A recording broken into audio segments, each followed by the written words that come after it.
Let me tell you about one of the worst mistakes I've ever made as an entrepreneur hiring offshore talent.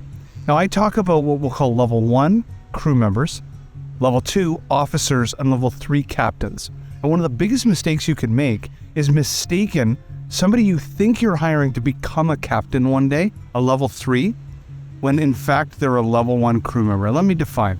A level 1 crew member is somebody that you give a task or a project and they complete said task.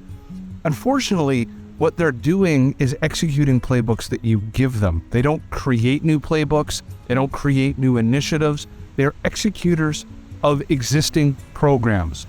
So the best teammates in level 1 are following a standard operating procedure. Now, in this scenario at Pipeline Signals, we needed a new leader in product and engineering.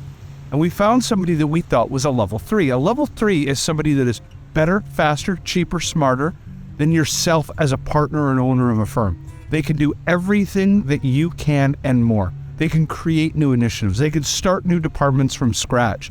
They are able to not only create incremental change, but exponential change to any role and responsibility in an organization. So here's what happened. We hire a new head of product and engineering. That teammate comes on, and unfortunately, they start to A, butt heads with my business partner. 2, start to focus on level 1 tasks rather than level 3 strategy and initiatives to move the company forward.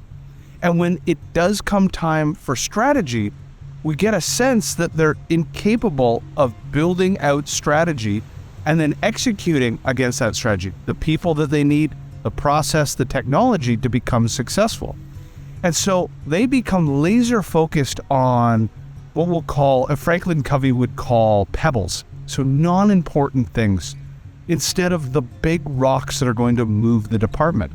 And it comes to our attention that perhaps we got somebody that is so used to working within a big organization that unfortunately they're used to being given a standard operating procedure, a playbook, a set of tasks and initiatives to run the ball forward, rather than create from scratch as an entrepreneurial business.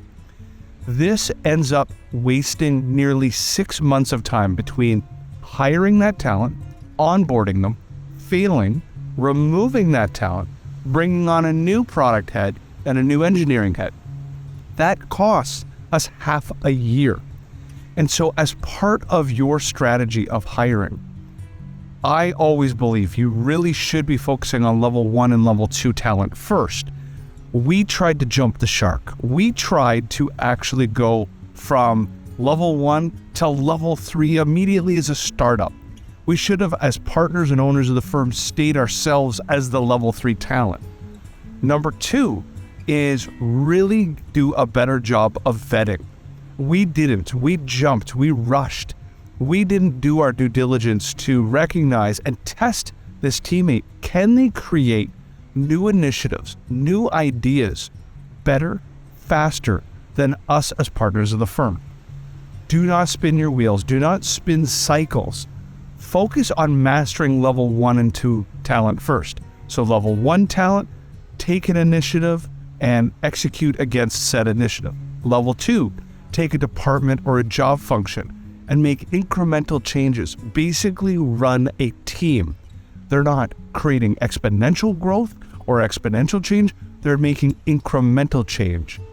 So focus on those kind of best practices first, then jump towards the ultimate level 3. Somebody that could buy back your time, take over an initiative, take over an entire function or department of a company and grow it beyond your capability.